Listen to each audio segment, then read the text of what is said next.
Hey everyone, Casual Console Gamer here with another review. Suicide Squad Kill the Justice League. Released in January of 2024 and developed by Rocksteady and published by WB Games, this video game had a rocky launch. Not because of any technical difficulties, although it did have its fair share, or its microtransactions, which it is also fully stuffed with. No, Suicide Squad Kill the Justice League was mostly criticized for two main reasons: its gameplay and its story. So after being on the market for 6 months, is it worth picking up and putting your time in? The answer is yes, provided you pick it up on sale and go in inspecting a 12 to 15 hour game with a seasonal drip feed of content that will likely dry up as the player base dwindles. Suicide Squad Kill the Justice League is, in my opinion, a 7.5 out of 10, provided you pick it up on sale for $25 to $30. At full price, it's totally not worth it. And I'm here to make you an offer. You're tenacious as junkyard dogs. Desperate. Hungry. You know how to survive. Now that might make you the kings and queens of Arkham, but outside these walls, the world's forgotten about you. And you're going to spend the rest of your lives picking maggots out of prison meatloaf. As always with my reviews, let's go to the technical side of Suicide Squad. I played it on the Xbox Series X, where the game roughly maintains 60 FPS, although I had a few drops. Thankfully, the FPS didn't affect the gameplay much, and even when I was zipping across Metropolis and fighting hordes of alien monsters, the FPS didn't tank, nor did the screen become overly blurry or low res.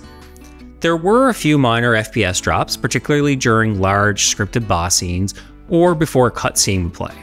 But I did have some other technical issues. The game crashed a few times, requiring a restart of the game once and the entire console another time. When this happened, I would be forced to replay a gameplay section that I had just completed.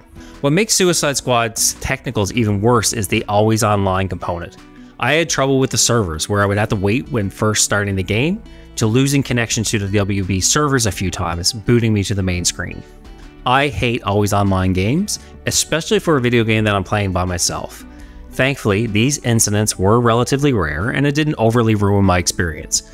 But if you're the type of player that hates crashes and server instabilities, you should go into Suicide Squad understanding that it doesn't run perfectly. From that day forward, I swore I would dedicate my life to defeating those who would prey on the heart and the spirit of Gotham. So I became a symbol. Something even evil would fear. I became vengeance. I became the Knight. I became Batman. Suicide Squad does look incredible. The first hour of the game is very memorable, with a large city to explore. Brainiac is in the sky above Metropolis in his ship, raining destruction and terror down below. To make things even better, the traversal across the city is seamless, with no loading screens apart from a few hidden by lifting up doors and entering interiors.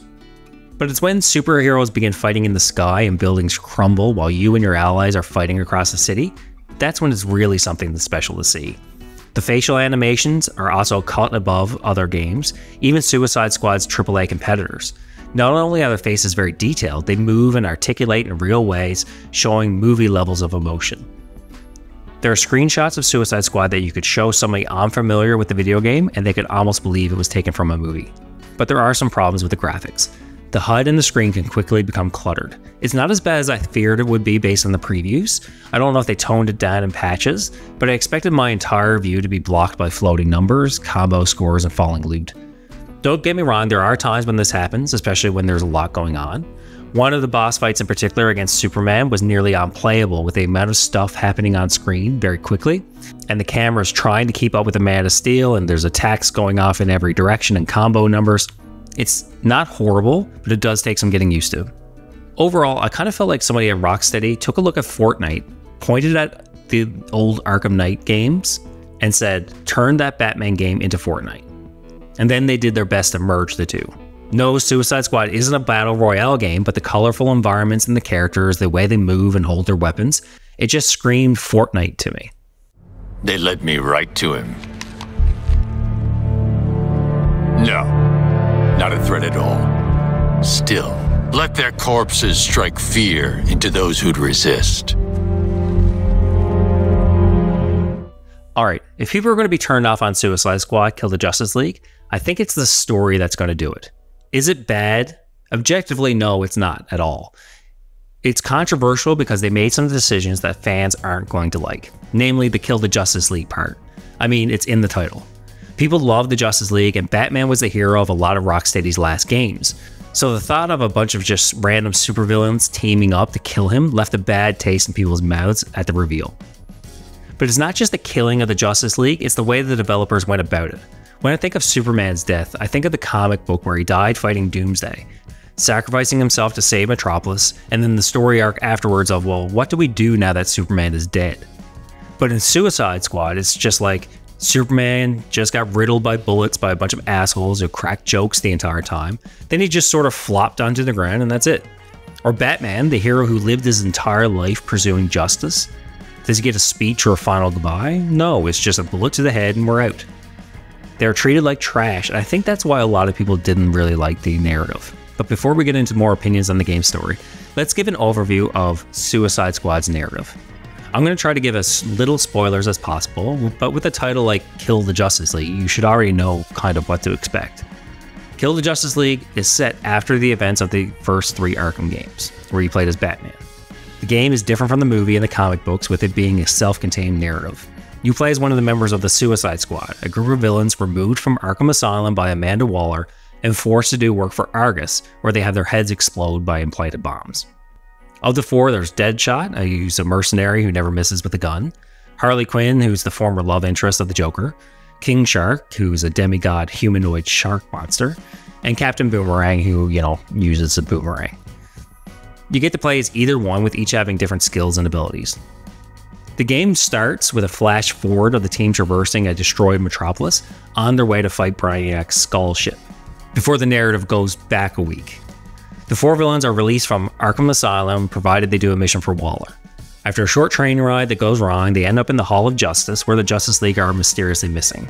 After stealing some technology that's going to allow them to travel quickly, like a jetpack for Deadshot, a drone for Harley, and a boomerang that uses Speed Force, they go outside to see that Metropolis has been invaded by Brainiac, who is converting citizens into an alien army. They quickly find out that the Justice League have mostly all been brainwashed, with the exception of Wonder Woman and the Flash. It's up to these bad guys to kill the Justice League and then eventually Brainiac, and that's pretty much the story. It has you doing a bunch of missions for Argus, which involves collecting weapons and technology that's going to allow you to kill these overpowered members of the Justice League before moving on to the next. Which is why a lot of people didn't like this story. Like I said, people love the Justice League. I have no problem with Rocksteady taking a different direction with the story. I do think it's pretty bold, but the way they go about it lacks a lot of feeling. You basically just go and shoot these heroes until they fall dead, and then the squad cracks a few jokes, and then it's on to the next. At least give their deaths a little bit of weight. It's like they know that these deaths aren't going to be permanent, that WB is just going to reboot the franchise at a later point, and Batman and Superman and all the rest are going to come back anyway. Another knock against the narrative is how it ends. Spoilers, this is a live service game, which means more content is going to be added to keep people playing. But that means there isn't a satisfying conclusion to the story. You basically get to the end and hear, hey, there's still 13 Brainiacs and you're going to need to grind for materials until you can travel to their worlds and defeat them. Oh, and it's going to take us time to release those worlds as seasons, so, make sure to check back later.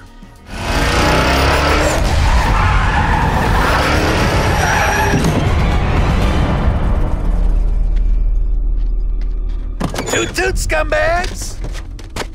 What the hell is this? Every kid's dream, right? Even a gerbil was impressed. You lied to us. I mean, sure, he's a gerbil. Who knows what he's actually thinking? You promised the Batmobile, not a crapmobile. Okay, the gameplay. As I said, I found the combat to be very Fortnite-y, like the way you move and shoot. But let's talk about the combat first. You play as one of the 4 characters of the Suicide Squad. Each has different abilities, upgrade trees, and weapons they can use. For example, Deadshot has an assault rifle you start with and a sniper rifle, and moves using a jetpack that overheats quickly as you fly. As you kill things, you save up a charge that unleashes a super move that explodes enemies in a small area. But here's the thing that makes combat really confusing to me. Each of these characters uses a gun. King Shark, who's a super strong shark monster, uses a giant Gatling gun. Captain Boomerang, the guy whose entire character is based on Australia and boomerangs, uses a shotgun. It's just a looter shooter with Suicide Squad members. It's a really strange choice to have these iconic characters that use these strange, outlandish weapons in the movies and the comic books and the TV shows, but then you just give them all guns in the video game. It's like if you made an Avengers game and then just gave Thor and the Hulk and Hawkeye just rifles and shotguns. Enemies come in a few varieties, with some being shielded and requiring a melee strike to harm before you can blast them away. Some of them are rather large enemies, and then there's things like turrets and tanks, and they have glowing pustules on them that you need to shoot in order to deal damage. Overall, the movement is quick and the shooting is fun. It's just weird to see Harley Quinn zipping around like Batman, shooting people with a pistol. Aside from the combat, you have the traversal. Almost the entirety of Suicide Squad takes place on rooftops and the streets of Metropolis. Each of the characters have a different way of moving from building to building. Grappling guns, jetpack, Speed Force boomerang. Some of them require a bit more skill to use than others. It's quick and fun, although it does get repetitive really quickly when you see the same enemies over and over again and you can just run by them. Speaking of repetitiveness, let's talk about the quests and missions you do in the open world. They come in basically two forms, the main story missions and then the side activities. The side activities are nearly always shoot these enemies until the shield is down around this big thing, then shoot the big thing. Or shoot the things until a waypoint appears, go there and rescue somebody, and then bring them back to the bus, and then rinse and repeat. There are just a limited amount of activities, and the main quests also make use of those activities as well, so get used to doing the same things over and over again. That isn't so bad when you just mainline the story and only do a few of the side missions, but if you're grinding for the end game, good luck with it. That's pretty much it for the gameplay. You shoot, you fly, you climb, you repeat. You gain XP to unlock upgrades to your character, and you get new outfits through the Battle Pass. But then there's the loot, which is the big thing in the looter shooter, which is a bit hit and miss. Alright, Suicide Squad has a ton of different weapons, which you earn after you complete a mission, or they can be crafted back at base, or you just pick them up off the ground during battles. Weapons have a rarity system from gray common, green uncommon, blue rare, purple epic, and yellow legendary. Then you have things like nefarious weapons, which are sort of like a set of items that when you have enough of them, you unlock additional perks.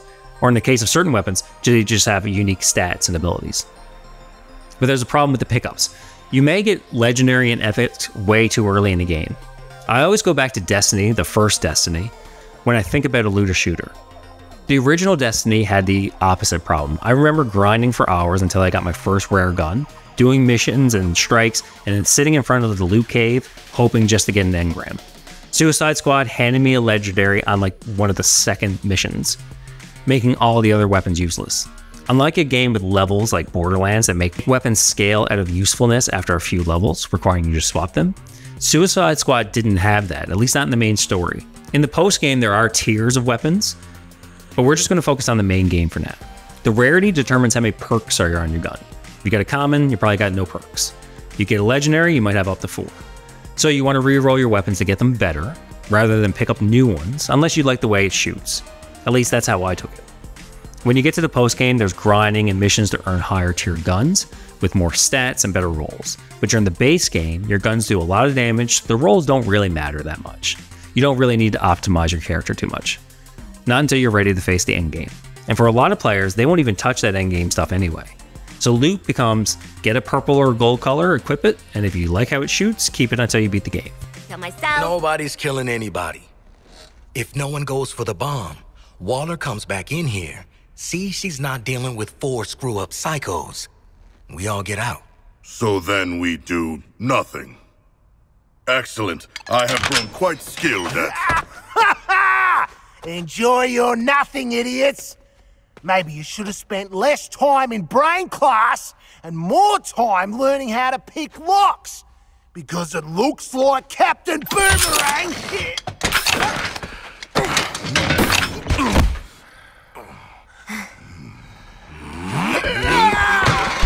I want to touch on the audio for just a moment. The music is good and the voice acting is top tier, but it's the dialogue I'm going to focus on for the audio section. The dialogue in Suicide Squad is a bit like the Borderlands games. You're either going to love it or you're going to hate it. It's not cringy, at least not a lot of it is, but there are a lot of cracking jokes and inappropriate humor just to cut to tension or emotions. For example, there's this one point in the game where Batman is having an emotional speech as a hologram. It's a recording to Nightwing and his family, saying that he thinks of them as his family and that he's proud of them and that they're going to have to take him down because he's evil now, and all the emotional stuff that goes with that.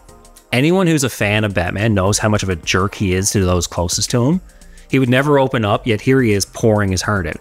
But because it's the Suicide Squad listening to it, not Nightwing, they fast forward through a playback and just skip it. For sure it's funny, but it also sucks because this is Batman that we know from the previous games. We've played as Nightwing.